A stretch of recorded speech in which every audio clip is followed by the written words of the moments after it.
கடந்த ஒரு வாரமா திரும்பவும் மக்களும் சரி, பொருளாதார வல்லுநர்களும் தங்கத்தை பற்றி பேச ஆரம்பிச்சிருப்பாங்க. என்ன அப்டின்னா, தங்கத்தினுடைய விலை அப்படிங்கிறது 22 கேரட் நகைக்கு ரூ. 100 ரூ. 200 அப்படிங்கிறது குறைஞ்சு கிராம் ஒன்றுக்கு ரூ. 13,000 வரைக்கும் வந்திருக்கு அப்படிங்கிற போல, இப்போ இங்கிருந்து ரூ. 16,000 போக போகுதா ஒரு கிராம் ஒன்றுக்கு?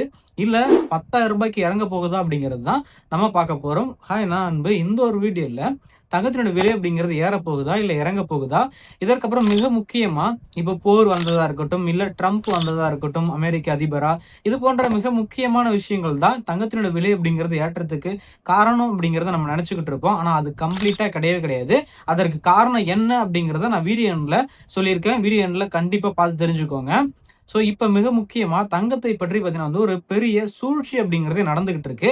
அது என்ன அப்படிங்கிறத நம்ம பார்க்கலாம். கிட்டத்தட்ட அது நடந்து முடிய போற கட்டத்திலயும் இருக்கு. இந்த சூழ்ச்சிய ஆரம்பிச்சதும் அமெரிக்கா தான். அவங்க தான் இப்ப முடிக்கவும் போறாங்க.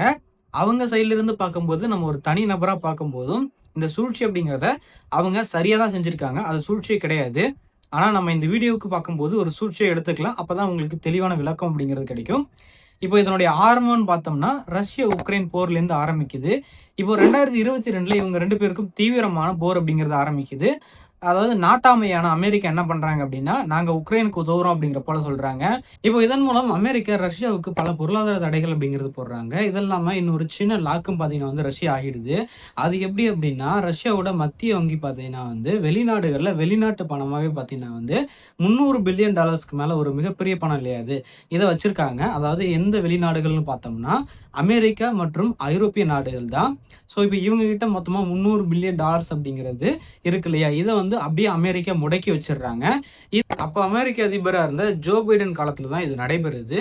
இப்போ இதன் மூலம் என்ன ஆகுது அப்படின்னா, அமெரிக்க டாலரா இருக்கட்டும், பாண்ட்ஸா இருக்கட்டும், இதன் மேல பெரிதளவுல நம்பிக்கை அப்படிங்கிறது உலக நாடுகள் மத்தியில குறைய ஆரம்பிக்குது. இதுல மிகப்பெரிய ஆளுமைன்னு பார்த்தோம்னா சைனா தான். ஏன்னா அமெரிக்காவோட பாண்ட்ஸ நெறைய அவங்க தான் வாங்கியிருக்காங்க. இப்போ மற்ற நாடுகளா இருக்கட்டும், இல்ல சைனாவா இருக்கட்டும், எல்லாருமே பார்த்தீங்கன்னா வந்து கொஞ்சம் கொஞ்சமா அமெரிக்காவோட இந்த பாண்ட்ஸா இருக்கட்டும், டாலரா இருக்கட்டும், இத விக்க ஆரம்பிக்கிறாங்க. வித்து என்ன பண்றாங்க அப்படின்னா, தங்கமா வாங்க ஆரம்பிக்கிறாங்க. இதுல ஒவ்வொரு நாடுகளுடைய மத்திய வங்கி அப்படிங்கிற போல இருக்கும்ல. ஸோ சென்ட்ரல் பேங்க் இவங்க தான் மிக முக்கியமா நெறைய வாங்கி வைக்க ஆரம்பிக்கிறாங்க. இப்ப இதன் மூலம் பார்த்தீங்கன்னா வந்து கொஞ்சம் தங்கத்தினோட விலை அப்படிங்கிறது உயர ஆரம்பிக்குது. இப்ப இது போல உலக நாடுகள் டாலர வித்து தங்கத்த வாங்க ஆரம்பிக்கிறதும், யுஎஸ் டாலரோட வேல்யூ அப்படிங்கிறது குறையுது. என்ன இதுல வந்து வேல்யூ குறையுது, மதிப்பு குறையுது அப்படிங்கிறப்ப நான் சொல்றேன்னா, அமெரிக்க டாலர்கள மற்ற நாடுகள் வாங்கிக்கிட்டே இருக்கும்போது, அவங்களுடைய மதிப்பு அப்படிங்கிறது அதிகரிக்கும். அதே மற்ற நாடுகள் அவங்களுடைய டாலர் அப்படிங்கிறத விக்கும்போது, மதிப்பு அப்படிங்கிறது குறையும். இப்ப எல்லாருமே விக்கிறாங்க இல்லையா? அதனால மதிப்பு குறைய ஆரம்பிக்குது. நீங்க இப்ப இந்த DXY அப்படிங்கிற இந்த ஒரு சார்ட்ட பாருங்க. இந்த சார்ட் பார்த்தீங்கன்னா வந்து யுஎஸ் டாலரோட மதிப்ப தான் கணக்கிடும். ஸோ அதனால இதுல வர பாயிண்ட் அப்படிங்கிறது பார்த்தீங்கன்னா வந்து உங்களுக்கு டாலர் கணக்கு கிடையாது. இப்ப இங்க இந்த சார்ட்ட பாருங்க. நான் உங்களுக்கு ஸ்கிரீன்ஷாட் காட்டியிருக்கிறது. 114 பாயிண்ட் அப்படிங்கிறது ஹை போயிருக்கு. ஸோ நல்ல மதிப்புல இருந்திருக்கு. அதுக்கப்புறம் அதாவது இது இந்த 114 அப்படிங்கிறது 2022ல அதுக்கப்புறம் கொஞ்சம் கொஞ்சமா குறைய ஆரம்பிக்குது. திரும்ப ஏற ஆரம்பிக்குது. திரும்ப 2025ல பார்க்கும்போது 109 பாயிண்ட் போகிருக்கு. அதுக்கப்புறம் கொஞ்சம் கொஞ்சமா இறங்க ஆரம்பிக்குது. திரும்ப 96 பாயிண்ட், 95 பாயிண்ட், 97 பாயிண்ட்ன்னு சொல்லிட்டு இதே போல இந்த இடத்திலேயே சுத்திக்கிட்டு இருக்கு. அதாவது இந்த சார்ட்டின் மதிப்புப்படி நம்ம பார்க்கும்போது இங்க 100 பாயிண்ட்ல இருந்தா சமநிலையில இருக்கு அப்படிங்கிறது. அதாவது பெருசா இந்த யுஎஸ் டாலருக்கு எந்த பாதிப்பு இல்ல அப்படிங்கிறத நம்ம கணக்கெடுத்துக்கலாம். அதே வந்து இந்த 95ல இருந்து 99ல இருந்துச்சு அப்படின்னா, டாலர் வளர்ச்சி அப்படிங்கிறது அடையல. இது வந்து மோசமான நிலையில இருக்கு. அதாவது வீக்கா இருக்கு அப்படிங்கிறத நம்ம எடுத்துக்கலாம். இதே 100 பாயிண்ட்டுக்கு மேல இருக்கு. அதாவது 101ல இருந்து 110, 112, 114 வரைக்கும் இருக்கு அப்படின்னா, அதாவது 100க்கு மேல இருந்தாலே யுஎஸ் டாலரோட மதிப்பு அப்படிங்கிறது நல்லா இருக்கு. வளர்ச்சி அப்படிங்கிறது நல்லா இருக்கு அப்படிங்கிறத நம்ம எடுத்துக்கலாம். ஆனா 100க்கு கீழ தொடர்ந்து இருந்துகிட்டு இருக்கும். நீங்க இந்த சார்ட்ட பாருங்க. இதெல்லாம் 2026ல. இப்ப பார்த்தீங்கன்னா வந்து, நீங்க மிக முக்கியமா இந்த ஈரான், இஸ்ரேல் போர பார்க்கணும். இப்போ இங்க இருந்து தான் பார்த்தீங்கன்னா வந்து தங்கத்த விக்க வைக்கிறாங்க. இங்க ஒரு ட்ரிக் யூஸ் பண்றாங்க. என்ன யூஸ் பண்றாங்க அப்படின்னா, அமெரிக்கா உலக நாடுகள் எல்லாமே தங்கத்த நீங்க வாங்கி வச்சிருக்கீங்களா? வாங்கடா நான் இந்த பிரச்சனை பண்ணி கண்டிப்பா பார்த்தீங்கன்னா வந்து உங்கள தங்கத்த விக்க வைக்கிறேன் அப்படின்னு பண்றாங்க. என்ன பண்றாங்க அப்படின்னா, ஈரானுக்கும், இஸ்ரேலுக்கும் இந்த போர் அப்படிங்கிறது சின்ன சின்னதா போய்க்கிட்டு இருக்கு. மறைமுக தாக்குதல் போகுது. இப்ப திடீர்னு என்ன பண்றாங்க அப்படின்னா, அமெரிக்கா இஸ்ரேல் கூட புகுந்துகிட்டு, அதாவது ஈரான் இந்த அணு ஆயுதத்த தயாரிக்க முற்படுறாங்க அப்படிங்கிற போல சொல்லுது. ஆனா கண்டிப்பா ஈரானும் பார்த்தீங்கன்னா வந்து அணு ஆயுதம் தயாரிக்கிறதுக்கான இந்த செறிவூட்டப்பட்ட இ அ யுரேனியம் அப்படிங்கிறத உருவாக்குறாங்க. அது நம்ம வந்து தகர்க்க முடியாத ஒரு உண்மை அப்படிங்கிற போல சொல்லிக்கலாம். ஆனாலும் அந்த அளவுக்கு இவங்களால பண்ண முடியுமா? அத சீக்கிரமா கொண்டு வர முடியுமான்னு கேட்டீங்கன்னா, அது இல்ல அப்படிங்கிறத நம்ம சொல்லலாம். இப்போ நம்ம அந்த கதைக்கு போக வேணாம். இப்போ நம்ம இங்க வந்துரலாம். இப்போ இது போல அ ஈரான் வந்து அணு ஆயுதம் தயாரிக்க போகுது. அதற்கான செறிவூட்டப்பட்ட யுரேனியத்தை வந்து உருவாக்குது. அத எங்ககிட்ட தரணும் அப்படிங்கிற போல அமெரிக்கா ஈரான் கிட்ட கேட்கறாங்க. நாங்க தர முடியாது. இது எங்களுடைய உரிமை. அதேபோல ஈரான்ல இந்த ரெஜிம் அதாவது சுப்ரீம் லீடர் அப்படிங்கிற ஒரு கான்செப்ட்டே இருக்கக்கூடாதுன்னு அமெரிக்கா சொல்றாங்க. அதுவும் பார்த்தீங்கன்னா வந்து இது எங்களுடைய மக்கள் உரிமை, எங்களோட உரிமை. எங்களுடைய நாட்டு அதிபரை ஏத்துக்கிறாரு. நீங்க யாரு? அப்படிங்கிற போல அமெரிக்கா சொல்றாங்க. இப்போ இதன் மூலம் பார்த்தீங்கன்னா வந்து இந்த வருடம் 2026ல பிப்ரவரி மாதம் பார்த்தீங்கன்னா வந்து அமெரிக்கா ஈரான் மேல போர் தொடுக்க ஆரம்பிக்கிறாங்க. இதற்கு உதவியா பார்த்தீங்கன்னா வந்து இஸ்ரேலும் இருக்காங்க. இப்போ இதன் மூலம் என்ன ஆகுது அப்படின்னா, அதாவது இந்த ஸ்ட்ரைட் ஆஃப் ஹோர்முஸ் பகுதிய ஈரான் கண்டிப்பா இது போல இஸ்ரேலும் ஈரானும் பிரச்சனை நடக்கும்போது அவங்க எதுவும் பண்ண போறது கிடையாது. மூட மாட்டாங்க ஸ்ட்ரைட் ஆஃப் ஹோர்முஸ் பகுதிய. ஒரு பெரிய நாடு இஸ்ரேலுக்கு உதவி பண்ணுது அப்படிங்கும்போது, அவங்களால இந்த அழுத்தத்த தாங்க முடியாது அப்படிங்கிறது நல்லாவே அமெரிக்காவுக்கு தெரியும். ஸ்ட்ரைட் ஆஃப் ஹார்முஸ் பகுதிய மூடுவாங்கன்னு தெரியும். இதனால ஆயிலோட விலை, அதாவது குரூட் ஆயிலோட விலை அப்படிங்கிறது ஏறப்போகுது அப்படிங்கிறது தெரியும். இதனால தான் பார்த்தீங்கன்னா வந்து ஈரான் மேல தாக்குதல் அப்படிங்கிறது பண்ண ஆரம்பிக்கிறாங்க. ஸோ இப்போ இது பண்ண ஆரம்பிக்கும் போதே பார்த்தீங்கன்னா வந்து கொஞ்சம் கொஞ்சமா ஸ்ட்ரைட் ஆஃப் ஹார்முஸ் பகுதிக்கான பிரச்சனைகள் அப்படிங்கிறது பரவலா பேசப்படுது. இதன் மூலம் பார்த்தீங்கன்னா வந்து ஹோர்மஸ் பகுதி ஈரான் பார்த்தீங்கன்னா வந்து அமெரிக்கா தொடர்ந்து இது போல தாக்குதல் அப்படிங்கிறது பண்ணுது அப்படிங்கிறதுனால நாங்க மூடுறோம். இல்லன்னா அதை தாண்டி, அதாவது எங்களை தாண்டி கப்பல்கள் அந்த பகுதிக்கு வருதுன்னா ஈரான் என்ன சொல்றாங்கன்னா, நாங்க தாக்குதல் நடத்துவோம் அப்படிங்கிற போலயும் சொல்றாங்க. இப்போ இதனால என்ன நடக்குது அப்படின்னா, குரூட் ஆயிலோட விலை அப்படிங்கிறது ஏறுது. அதாவது எப்போதுமே முதலீட்டாளர்கள் எதுல பந்தயம் கட்டுவாங்க அப்படின்னா, ஒரு பொதுவான அ ஒரு செய்தி அப்படிங்கிறத நான் சொல்லிக்கிறேன். இது நீங்க பொருளாதார வல்லுநர்கள்லாம் பேசி கேள்விப்பட்டிருப்பீங்க. ஓடுற குதிரையில தான் பந்தயம் கட்ட ஆரம்பிப்பாங்க. அப்படி தங்கத்துல லாபம் பார்த்த பணத்த குரூட் ஆயிலுக்கு கொஞ்சம் கொஞ்சமா கொண்டு வருவாங்க. இதன் மூலம் நீங்க நல்லாவே பார்த்திருக்கலாம். நான் முன்னாடி சொன்னது போல தங்கத்தினோட விலை அப்படிங்கிறது கொஞ்சம் கொஞ்சமா குறைஞ்சிருக்கும். அதற்கேற்ற போல குரூட் ஆயிலோட விலை அப்படிங்கிறது ஏறி இருக்கும். இந்த சார்ட்ட பாருங்க. இப்போ இதன் மூலம் பார்த்தீங்கன்னா வந்து உங்களுக்கு தெளிவான விளக்கம் அப்படிங்கிறது கிடைச்சிருக்கும். இப்போ அடுத்து என்ன நடக்குது அப்படின்னா, இப்போ நீங்க பார்த்திருப்பீங்க ரீசென்ட்டா கிடைச்ச அப்டேட் படி, நான் இதற்கு முன்னாடி நம்ம சேனல்லையும் வீடியோலாம் குடுத்திருக்கேன். அதாவது ஈரானுக்கும் அமெரிக்காவுக்கும் இருந்த போர் அப்படிங்கிறது ஒரு சமாதான பேச்சுக்கு வந்திருக்கு. இந்த சமாதான பேச்சு அப்படிங்கிறது இறுதி பேச்சுக்கு போகும். இந்த இறுதி பேச்சும் சரியாக தான் முடிய போகுது அப்படிங்கிறத நான் இந்த இடத்துல அழுத்தமா சொல்லிக்கிறேன். இப்போ இதன் மூலம் என்ன நடக்க போகுது அப்படின்னு கேட்டீங்கன்னா, ஆல்ரெடி பார்த்தீங்கன்னா வந்து இந்த ஒரு சார்ட்ட பாருங்க. நம்ம DXY அப்படிங்கிற இந்த சார்ட் தான். இந்த சார்ட்ல இந்த யுஎஸ் டாலரோட மதிப்பு அப்படிங்கிறத நம்ம பாயிண்ட்ல தான் பார்க்குறோம். கிட்டத்தட்ட இப்பவே 101 வந்துருச்சு. 100க்கு மேல இருந்தாலே அமெரிக்காவோட டாலர் அப்படிங்கிறது வளர்ச்சி அடையுது அப்படிங்கிறத நம்ம தெரிஞ்சுக்க முடியும். இப்ப இதன் மூலம் நம்ம என்ன உணரலாம் அப்படின்னா, தங்கத்துல இருந்த பணம் குரூட் ஆயிலுக்கு வந்துச்சு. குரூட் ஆயில்ல இருந்து பணம் இப்ப எங்க வந்திருக்கு அப்படின்னா, அமெரிக்க டாலராவும், அமெரிக்க பாண்ட்ஸாவும் மாறி இருக்கு அப்படிங்கிறத நம்ம தெரிஞ்சுக்க முடியும். இப்ப என்ன நடக்கும் அப்படின்னா, நான் என்னுடைய தனி கருத்தா சொல்றேன். இது வந்து நீங்க எடுத்துக்கிறதும் உங்க விருப்பம். இதற்கு பிறகு உங்களுக்கு யுஎஸ் டாலர்ல இருந்தோ அப்படி இல்லன்னா யுஎஸ் பாண்ட்ஸ்ல இருந்தோ பணம் அப்படிங்கிறது எங்க போகும் அப்படின்னா, பங்கு சந்தைகளுக்கு தான் போகும். அதாவது ஸ்டாக் மார்க்கெட், அதுக்கப்புறம் நான் இதுக்கு முன்னாடி சொன்ன இந்த கிரிப்டோ கரன்சிக்கு போகும். அப்போ உங்களுக்கான நல்ல வாய்ப்பு அப்படிங்கிறது அமையறதுக்கான சான்ஸ் இருக்கு. நீங்க முதலீடு பண்றீங்க அப்படின்னா, தொடர்ந்து கொஞ்சம் கொஞ்சமா பண்ணிட்டு வாங்க. உங்களுக்கு நல்ல ஒரு வாய்ப்பு கிடைக்கிறதுக்கான அமைப்பு அப்படிங்கிறது இருக்கு அப்படிங்கிறத நான் இதெல்லாம் சொல்லிக்கிறேன். இப்போ தங்க விலை ஏறுமா, இறங்குமா அப்படிங்கிறத டைரக்ட்டா சொல்லுன்னு சொன்னீங்கன்னா, இதற்கு பார்த்தீங்கன்னா வந்து ஒரு சின்ன கதை நம்ம பார்த்தே ஆகணும். என்ன அப்படின்னா, ரஷ்யா, உக்ரைன் போர் தான்.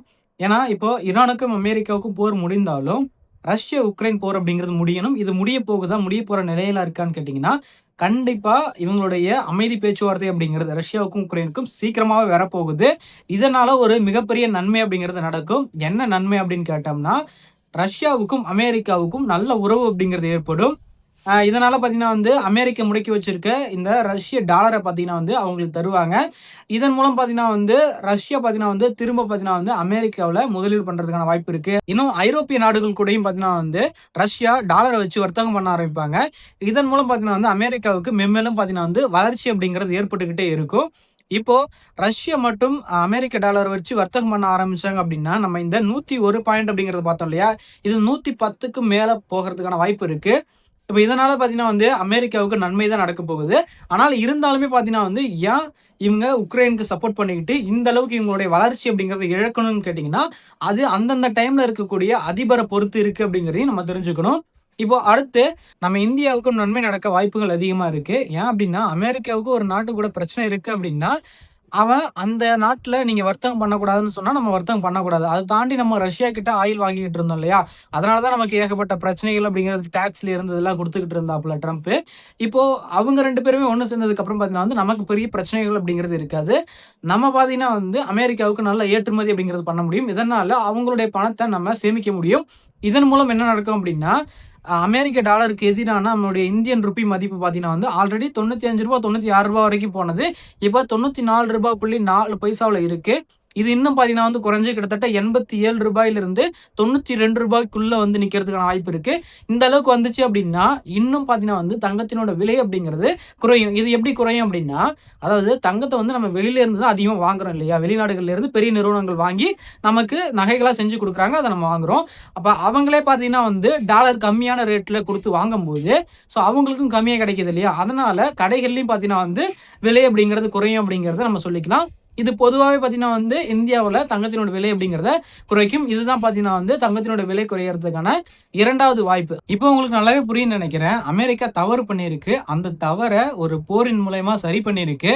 இப்போ இன்னொரு போரையும் பார்த்தீங்கன்னா அவங்க சமாதான பேச்சு கொண்டு வரணும்.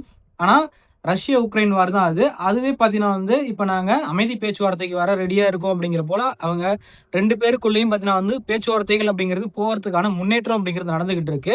இப்போ இதன் மூலம் பார்த்தீங்கன்னா அமெரிக்க டாலர் வளர்றதுக்கான வாய்ப்புகள் அதிகமா இருக்கிறதுனால, இப்போ ரஷ்யா கிட்டயுமே பார்த்தீங்கன்னா தங்கம் இருக்கு.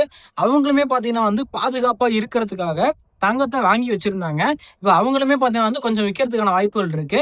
இப்ப ரஷ்யாவும் கொஞ்சம் தங்கத்த வித்தாங்க அப்படின்னா, கண்டிப்பா பார்த்தீங்கன்னா தங்கம் விலை அப்படிங்கிறது இன்னும் பார்த்தீங்கன்னா குறையறதுக்கான வாய்ப்பு இருக்கு. என்னுடைய கணிப்பு என்ன? இதற்கப்புறம் தங்கத்தினுடைய விலை அப்படிங்கிறது பொதுவா எங்க இருக்க போகுதுன்னு கேட்டீங்கன்னா, ரூ. 75,000 மேல இருந்து ரூ. 1,00,000 தான் இருக்க போகுது. அதற்கு மேலயும் அதிகரிக்க போறது கிடையாது. அதற்கு கீழயும் போறது கிடையாது.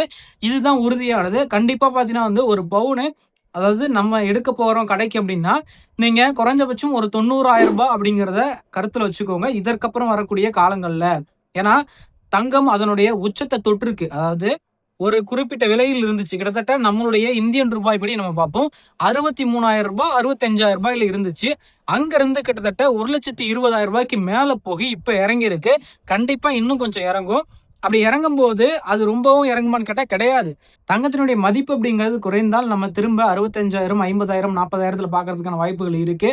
ஆனா இந்த உலகத்துல தங்கத்தினுடைய மதிப்பு அப்படிங்கிறது குறையுமான்னு கேட்டா குறையாது. ஸோ இதனால பார்த்தீங்கன்னா நான் முன்னாடி சொன்ன ரேட் அது என்னுடைய ரேட் ரூ. 75,000லிருந்து ரூ. 1,00,000க்குள்ள திரும்ப பார்த்தீங்கன்னா தங்கத்தினுடைய விலை அப்படிங்கிறது இன்னும் ஒரு 10 வருடங்களுக்கோ, இல்ல இன்னும் ஒரு 8 வருடங்களுக்கோ அதே இடத்துல தான் இருக்க போகுது. அதற்கு மேல போக போறது கிடையாது. இன்னும் ஒரு படி மேல போகி தங்கத்தினுடைய மதிப்பு அப்படிங்கிறத இன்னும் நம்ம சரியா புரிஞ்சுக்கணும் அப்படிங்கிறதுக்காக நான் ஒரு ரகசியம் சொல்றேன்னு சொல்லியிருந்தேன் இல்லையா? அது என்ன அப்படிங்கிறத நம்ம இப்ப பார்த்துரலாம். இப்போ ஒரு சில நபர்கள் கேட்கலாம், நான் ரகசியம்னு சொன்னது என்ன அப்படின்னா, இந்த தங்கத்தினுடைய விலை அப்படிங்கிறது 75,000லேருந்து ரூ. 1,00,000க்குள்ள இருக்க போகுதுன்னு சொன்னேன் இல்லையா? அத நான் எப்படி சொல்றேன் அப்படின்னா, அதாவது இதற்கு முன்னாடிலாம் ஒவ்வொரு நாட்டுல இருக்கக்கூடிய அரசாங்கத்துக்கிட்டயும் எந்த அளவுக்கு தங்கம் இருக்கோ, அதற்கு ஏற்ற போல பணம் அப்படிங்கிறத அச்சிட்டாங்க. ஆனா இப்போ அப்படி கிடையாது. மக்கள் தொகை பார்க்குறாங்க. அதேபோல பொருளாதாரம் எப்படி இருக்கு? ரூபாயினுடைய மதிப்பு எப்படி இருக்கு? இதற்கு ஏற்றவாறு திரும்ப பார்த்தீங்கன்னா பணம் அப்படிங்கிறது அச்சிடப்படுது. தங்கத்தினுடைய மதிப்பு அப்படிங்கிறது கிடையாது. அதன் மூலம் பணம் அப்படிங்கிறது அதிகமாக அச்சிடப்படுது. இதன் மூலம் பார்த்தீங்கன்னா பணம் அப்படிங்கிறது பேங்க்குக்கு போகுது. பேங்க்லேருந்து நம்ம கடன் வாங்குறோம். இது போல பணம் அப்படிங்கிறது ரொட்டேஷன் ஆக ஆரம்பிக்குது. இப்போ உங்களுக்கு எடுத்துக்காட்டு சொல்லணும் அப்படின்னா, நம்ம 2000த்துல இருக்கோம். தங்கத்தினோட விலை ரூ. 5. நம்மகிட்ட ரூ. 100 இருக்கு. நம்ம ரூ. 1, ரூ. 2ன்னு குடுத்து கொஞ்சம் கொஞ்சமா வாங்கி வச்சுக்கிட்டு இருக்கோம். இதே அடுத்து பார்த்தீங்கன்னா 2001ல பார்த்தீங்கன்னா நம்மகிட்ட ரூ. 150 இருக்கு. அதே வேளை ரூ. 5 இப்ப நம்ம வாங்குறோம். இப்ப நம்ம திரும்ப ரூ. 1, ரூ. 2 வாங்குவோம். நம்மகிட்ட ரூ. 150 இருந்தா, இன்னொரு ரூ. 5, ரூ. 10 வாங்கு. நம்மகிட்ட தான் ரூ. 150, ரூ. 50 எக்ஸ்ட்ரா இருக்கு அப்படின்னு சொல்லி வாங்குவோம். இப்படி வாங்கும்போது தங்கத்தோட விலை என்ன ஆகும் அப்படின்னா ரூ. 6 ஆகும். இப்ப அடுத்து பார்த்தீங்கன்னா 2003ல நம்மகிட்ட ரூ. 300 இருக்கு. இப்ப அதான் நம்மகிட்ட ரூ. 300 இருக்குன்னு சொல்லி நம்ம தங்கத்த என்ன பண்ணுவோம்? நம்ம ஒரு ரூ. 10 மேல ஒரு ரூ. 20, ரூ. 30 வாங்கி போடு. அப்படின்னு சொல்லி வாங்குவோம். இப்ப என்ன ஆகும்? தங்கத்தினோட விலை அப்படிங்கிறது ரூ. 7 ஆகும். என்ன பொறுத்தவரைக்கும் பெஸ்ட் முதலீடு அப்படின்னு பார்த்தோம்னா, பங்கு சந்தைகள்ல வாங்குறது தான். ஆனா அது கொஞ்சம் நெறைய பேருக்கு பார்த்தீங்கன்னா கொஞ்சம் புரியாம இருக்கலாம். ஆனா இப்ப பார்த்தீங்கன்னா வந்து நெறைய டிஜிட்டல் ஆப் வந்திருக்கு. இது என்னதான் இருந்தாலும் கவர்ன்மெண்ட் சைட்லேருந்துமே என்ன சொல்லியிருக்காங்கன்னா, டிஜிட்டல் ஆப் நாளைக்கு உங்கள ஏமாத்திட்டு ஓடுறாங்க அப்டின்னா, அதற்கு நாங்க பொறுப்பாக முடியாது அப்படிங்கிற போல சொல்லப்பட்டிருக்கு. இருந்தாலும் பார்த்தீங்கன்னா வந்து, எனக்கு அதுதான் ப்ரோ தெரியும். என்கிட்ட ரூ. 10 ரூ. 100 இருக்கு. நான் அதெல்லாம் கொஞ்சம் கொஞ்சமா வாங்கிக்க போறேன்னா, நீங்க அது கூட பயன்படுத்திக்கலாம். எப்படியோ நீங்க பணத்த பாதுகாப்பாக நீங்க பணமா வச்சிருக்காம முதலீடு பண்ணுங்க, முதலீடு பண்ணுங்கன்னு திரும்ப சொல்ல சொல்ல வரேன். ஏன்னா ஒவ்வொரு வருடத்துக்கும் பார்த்தீங்கன்னா வந்து, பணத்தினோட மதிப்பு அப்படிங்கிறது நமக்கு வளர்ச்சி தராது. நம்ம எதுல முதலீடு பண்ணி வச்சிருக்கோமோ, அதுதான் நமக்கு வளர்ச்சி அப்படிங்கிறது தரப்போகுது. அதுல மிக முக்கியமா நீங்க தங்கத்திலயும் பண்ணலாம். ஸோ இதுவரைக்கும் தங்கத்தில நடந்த சுழற்சி முறை என்ன? அதற்கு நடந்த சூழ்ச்சி என்ன? அப்படிங்கிறத நம்ம பார்த்துருக்கோம். அதுக்கப்புறம் என்னுடைய ரகசியம், அதாவது எந்த இடத்துல தங்கத்தினோட விலை அப்படிங்கிறது இன்னும் ஒரு சில வருடங்களுக்கு இருக்க போகுது அப்படிங்கிறதையும் நான் சொல்லியிருக்கேன். அதற்கான காரணம் என்ன அப்படிங்கிறதையும் நான் சொல்லியிருக்கேன். இதற்கப்புறம் மிக முக்கியமா நான் இதுவரைக்கும் சொன்னதெல்லாம் பார்த்தீங்கன்னா வந்து, நான் பொருளாதார வல்லுநர் கிடையாது. நீங்க இத கேட்கிறதும் கேட்காததும் உங்க விருப்பம். ஆனா என்னுடைய சைட்ல இருந்து எஜுகேஷனல் பர்ப்பஸ் ரிலேட்டடா நான் சொல்லியிருக்கேன். அத நீங்க புரிஞ்சுப்பீங்கன்னு நெனைக்கிறேன். அதேபோல உங்களுக்கு சரியான விளக்கம் நான் இந்த வீடியோல என்ன சொல்ல வந்தேனோ, இந்த தங்கத்தினுடைய விலை அப்படிங்கிறது ஏறுமா? ஏறாதா? அப்படிங்கிறத இந்த முழு வீடியோ நீங்க பார்க்கும்போது உங்களுக்கே ஒரு தெளிவு அப்படிங்கிறது கிடைச்சிருக்கும். ஸோ இதனால தங்கத்தில ஒரு பாதுகாப்பான முதலீடுன்னு பார்த்தோம்னா, பங்குச்சந்தை தான். ஏன்னா, அங்க நமக்கு அரசாங்க பாதுகாப்பு அப்படிங்கிறது இருக்கும். இப்போ டிஜிட்டல் ஆப்ல பார்த்தோம்னா, நமக்கு அரசாங்க உறுதி அப்படிங்கிறது கிடையாது. அதேபோல நம்ம வீட்ல கூட வாங்கி வச்சிருக்கோம் அப்படின்னா, எவனா திருடிட்டு போறதுக்கான வாய்ப்பு இருக்கு. ஆனா, இங்க நம்ம பங்கு சந்தையில வைக்கும்போது நமக்கு அரசாங்க பாதுகாப்பு அப்படிங்கிறது இருக்கு. நமக்கு பணமே போனாலும் அவங்க சைட்ல இருந்து நமக்கு ரெக்கவர் பண்ணி குடுப்பாங்க. ஆனா, அது போல நடக்கிறதுக்கு வாய்ப்பு அப்படிங்கிறது 99.9% அப்படிங்கிறது கிடையாது. அதனால பங்கு சந்தைகள்ல தங்கத்த நீங்க எப்படி வாங்கணும் அப்படிங்கிற மிக முக்கியமான வீடியோ அப்படிங்கிறது உங்களுக்கு வேணும் அப்படின்னா, தங்க முதலீடு அப்படின்னு சொல்லிட்டு கமெண்ட் பாக்ஸ்ல போட்டு போங்க. ஸோ கண்டிப்பா பார்த்தீங்கன்னா வந்து, உங்களுக்கான வீடியோ அப்படிங்கிறத நான் கிரியேட் பண்ணி தருவேன். அதன் மூலம் பார்த்தீங்கன்னா வந்து, உங்களால முடிஞ்ச பணத்த ரூ. 100 ரூ. 200 ரூ. 300 ரூ. 500 என்ன பணமோ, அத நீங்க தொடர்ந்து பார்த்தீங்கன்னா வந்து, கொஞ்சம் கொஞ்சமா தங்கத்துல முதலீடு பண்ணிட்டு வரலாம் அப்படிங்கிறதையும் நான் உங்களுக்கு இந்த இடத்துல சொல்லி முடிக்கிறேன்.